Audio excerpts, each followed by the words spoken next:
Unsilent Night? Are we walking? All right, we'll be there soon. What time? We're doing it here. The second one leaves at 8:30. 8:30, right? Down that way?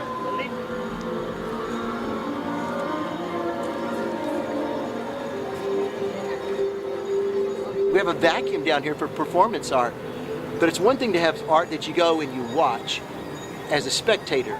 It's another that you become the art. It's not what someone else did and they're entertaining you. You are actually making it happen. And it's so grassroots, and there's no corporate structure. There's nothing behind this. It's like you throw the paint up on the wall and you see how much sticks. It's not for just artsy folks. All you have to do is carry a boombox and you become the instrument.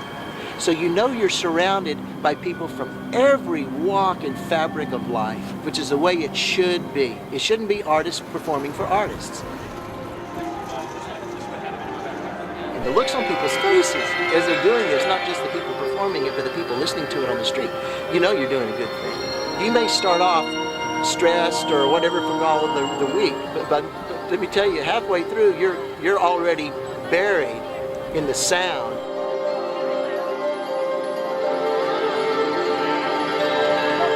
I learned about this probably about 7 minutes before I left Fort Worth to come out here, so I didn't know what to expect at all. The first walk for me was a little bit more intense. I was carrying the boombox. I was kind of just going with the flow of the rest of the crowd.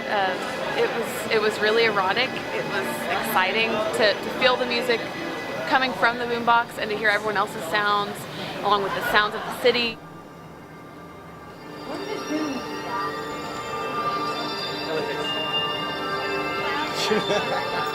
I heard about it on the internet web, and first time ever. Let's be part of it. Let's be part of something.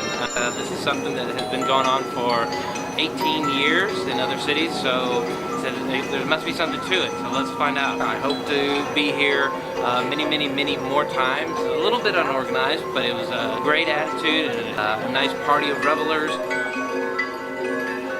Every year KERA plays a little story about the original interview that they had from Phil Klein in 2003.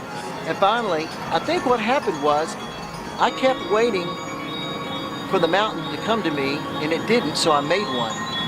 I contacted them in New York and said, okay, I'm serious. I'm going to do it here. We have too much to offer to do it in one 40-minute walk. I think he thought it was such an innovative way of doing it. And I said, well, this is Dallas. You know, you got to kind of think outside the box the way that people want to participate and design something around that. Party.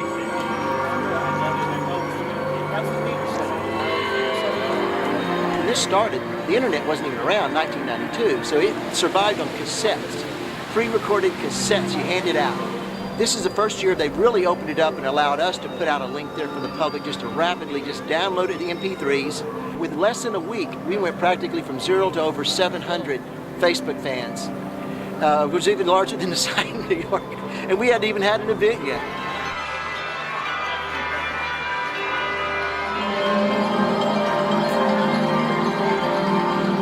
We're going to do performance art. We're going to do it in downtown Dallas. We're going to go with something that has a huge history around the world that's growing. And we're going to actually plant the seed for a long-lasting downtown holiday tradition in Dallas. And this is where it's going to start.